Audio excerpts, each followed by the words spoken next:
लड़का बनी बहू। पूरे 28 साल का हो चुका था ऋषभ, लेकिन शादी करने को तैयार ही नहीं था। माँ बाप पूरी तरह से परेशान हो चुके थे। जब भी किसी लड़की का रिश्ता ऋषभ के लिए लेकर आते तो वो शादी करने से साफ मना कर देता, चाहे लड़की कितनी भी सुंदर, कितनी भी अच्छी क्यों ना हो। ऋषभ के माँ बाप को इसकी वजह समझ में नहीं आ रही थी। अरे ऋषभ बेटा, अच्छी खासी नौकरी लग गई है, दिखता भी इतना अच्छा है, आखिर बात क्या है, तुझे शादी क्यों नहीं करनी? देख, तू हमारा इकलौता बेटा है। अगर तू शादी नहीं करेगा तो कैसे काम चलेगा? लेकिन मैं शादी करना ही नहीं चाहता। मुझे कोई लड़की पसंद नहीं आती।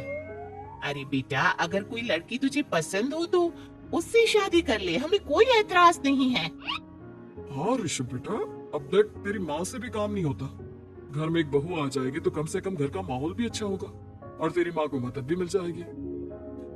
लेकिन मम्मी पापा कहा ना, मुझे लड़कियां पसंद ही नहीं आती। अरे लड़कियां पसंद नहीं आती तो क्या लड़का पसंद आता है? वो तो वक्त आने पर ही पता चलेगा।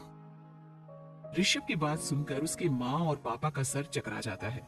कुछ दिनों के लिए ऋषभ अपने ऑफिस के काम से शहर से बाहर जाता है और जब लौट कर आता है तो सामने का नजारा देखकर उसके माँ पापा बेहोश होते होते रह जाते हैं। अरे ये क्या, ये तुम्हारे साथ कौन है?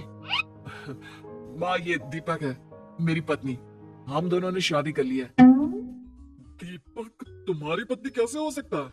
अरे दीपिका होती तो बात समझ में भी आती। ये तो लड़का है। तो क्या हुआ पापा, आजकल तो ये सब फैशन में है और मैंने आपको बताया था कि मुझे लड़कियां पसंद नहीं आती। अरे तो इसका मतलब ये थोड़ी है कि तुम दीपक को दीपिका बनाकर ले आओगे।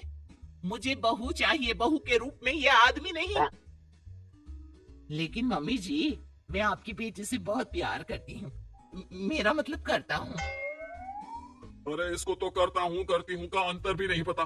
लेकर जाए इसे वापस। अगर आपने इसे घर से बाहर निकाला पापा तो मैं भी इसी के साथ चला जाऊंगा। मैं ऋषभ के बिना जी नहीं सकती, मेरा मतलब जी नहीं सकता। हमारा जिंदगी भर का साथ है, प्लीज हमें अलग मत कीजिए मम्मी जी, पापा जी। हे भगवान, ये तूने क्या दिन दिखाया। तेरे बेटे को थोड़ी अकल दे दे, लड़के को बहू बनाकर घर में ले आया है। अब क्या होगा, हम दुनिया को क्या मुंह दिखाएंगे? माँ बेकार में परेशान हो रही हो। दीपक आपके सारे काम करेगी और एक अच्छी बहू की तरह आपके साथ रहेगी, देखना। पहले तू खुद तो क्लियर कर ले कि ये कुछ करेगा या करेगी। बाद में हम सोचते हैं कि हम क्या करें। बहू के आने के बाद क्या करते हैं, मुंह दिखाई की रस्म, तो आप भी वही कर लीजिए। आप चाहे तो मैं पूरे मोहल्ले में न्योता दे आती हूँ। अरे रहने दे, तेरी वजह से बेइज्जती और ज्यादा होगी। आई बड़ी, अब मेरा मतलब है आया बड़ा न्योता देने वाला। अगले दिन सुबह की बात, दीपक बड़ी नजाकत से चलता हुआ सबके लिए चाय बनाकर सुबह सुबह बालकनी में आ जाता है। प्रणाम मम्मी जी, प्रणाम पापा जी। ये देखिए, चाय बिल्कुल आपकी पसंद की है। मुझे ऋषभ ने सब कुछ बता दिया था कि आपको क्या क्या पसंद है। हे भगवान, ये सब क्या हो रहा है? ये क्या नौटंकी है? नौटंकी कहाँ है? माँ देखिए तो, मेरा दीपक आपका कितना ख्याल रख रहा है। लाओ, अब जो भी है, जैसी भी है, चाय पियेंगे ही सही। थोड़ी देर के बाद, वैसे दीपक, चाय तो तुमने बहुत अच्छी बनाई है। चलो कुछ तो अच्छा हुआ। अगले दिन, आज सुनते हैं, आज पैरों में बड़ा दर्द हो रहा है। लग रहा है घुटनों में फिर से कुछ न कुछ प्रॉब्लम हो रही है। डॉक्टर ने वो दवाई दी थी, उसकी मालिश करो ना अपने घुटनों पर, आराम मिल जाएगा। वो क्या है ना, खुद के हाथों से ठीक से मालिश नहीं हो पाती। अरे मम्मी जी, आपको परेशान होने की क्या जरूरत है, मैं हूं ना। लाइए, मैं आपके पैरों पर मालिश कर देता हूँ, अब मेरा मतलब कर देती हूँ। अरे रहने दे, रहने दे। घर में बहू होती तो सेवा करती, यहाँ तो आदमी बहू बनकर बैठा हुआ है। मम्मी जी नाराज मत होइए, एक बार मुझे मौका तो दीजिए आपकी सेवा करने का। अच्छा ठीक है, ठीक है, ये ले दवाई लगा दे। दीपक बहुत अच्छे तरीके से घुटनों की मालिश करता है। थोड़ी देर के बाद, इतना आराम मिल रहा है, क्या बताऊं। ऐसा लग रहा है मेरे घुटनों में कभी तकलीफ थी ही नहीं। लगता है तुम्हारी लड़का बनी हुई बहू तुम्हें पसंद आने लगी है।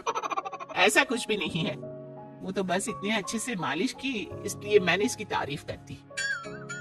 मम्मी जी पापा जी आपस में लड़ाई नहीं करते। अच्छा आप ये बताइए शाम के खाने में क्या खाएंगे? पनीर दाल मखनी पुलाव कुछ भी स्पेशल बता दीजिए। अरे भाई ये सारी चीजें मुझे तो खाने में बहुत ही पसंद है। तुम क्या कोई औरत हो जो पनीर दाल मखनी बनाओगे? हाँ, अरे लड़का हो तो लड़के की तरह बिहेव किया करो ना। भले ही मैं लड़का हूँ तो क्या हुआ, अब तो मैं ऋषभ की पत्नी और आपके घर की बहू हूँ, तो मुझे उसी तरह से रहना पड़ेगा ना। अच्छा ठीक है, जो तुम्हें पसंद है बना लो। आदमी रसोई में खाना बनाते हुए कैसे लगते हैं जरा मैं भी तो देखूं। शाम को दीपक सबके लिए अच्छा सा खाना बनाकर डाइनिंग टेबल पर लगा देता है।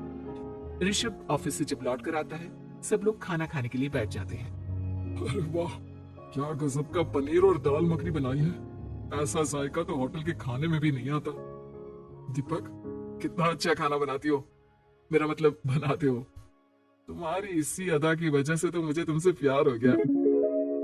अरे बहुत हो गया, आदमी होकर आदमी से प्यार करते हो। अरे लेकिन कुछ भी कहो, जरा खाना खा कर तो देखो ऋषभ की माँ, मजा आ जाएगा। हाँ वैसे बात तो आपकी सही है, खाना तो वाकई में लाजवाब है। इतना स्वादिष्ट पनीर तो मैंने अपनी जिंदगी में नहीं खाया। कितना अच्छा होता अगर ये दीपक दीपिका होती। और फिर अगली सुबह कुछ ऐसा होता है जिसे देखकर ऋषभ के माँ और पापा ना केवल खुश होते हैं बल्कि हैरानी से उनकी आंखें फटी की फटी रह जाती हैं। उन्होंने जो नजारा अपनी आंखों के सामने देखा उसे देखकर उन्हें अपने आप पर भरोसा नहीं हुआ। सुबह का वक्त था, सब लोग बालकनी में बैठकर सुबह की चाय का इंतजार कर रहे थे। तभी रसोई में से एक बहुत ही खूबसूरत लड़की जिसके लंबे लंबे बाल थे और जिसने साड़ी पहनी हुई थी, हाथ में चाय की ट्रे लेकर वहां आती है। अरे ये कौन है? रातों रात हमारा लड़की बहू बन गया क्या? मुझे लगता है कोई सपना देख रहा है। इतनी सुंदर बहू तो हमने सपने में भी नहीं देखी। देखा माँ, जादू हो गया जादू। अरे लेकिन ये है कौन? तुम्हारा वो आदमी वाला पत्नी कहाँ चला गया? आपने मुझे पहचाना नहीं? मैं दीपक नहीं दीपिका हूँ। इतने दिन से लड़के के कपड़े पहनकर आपके घर में आपकी बहू बनी हुई थी। माँ ये दीपक नहीं, दरअसल ये दीपिका थी, लेकिन इसे लड़कों की तरह रहने का शौक था और इसे लड़की की तरह रहना मंजूर नहीं था, इसलिए मैं इसे लड़के के रूप में आपकी बहू बनाकर यहाँ ले आया। तो फिर अचानक ये उसका हृदय परिवर्तन और रूप परिवर्तन कैसे हो गया? वो क्या है ना, मुझे बाद में एहसास हुआ कि आप लोग इस बात को लेकर बहुत दुखी हैं कि आपके बेटे ने एक लड़की के साथ शादी की है, इसलिए मैं अपने असली रूप में वापस आ गई। हमने कोई पुण्य कर्म किए होंगे जो तुम्हारे जैसा, मेरा मतलब तुम्हारे जैसी बहू मिली, इतनी खूबसूरत और इतना ख्याल रखने वाली। भला हो भगवान का कि हमें लड़की बहू मिली है, लड़का बहू नहीं।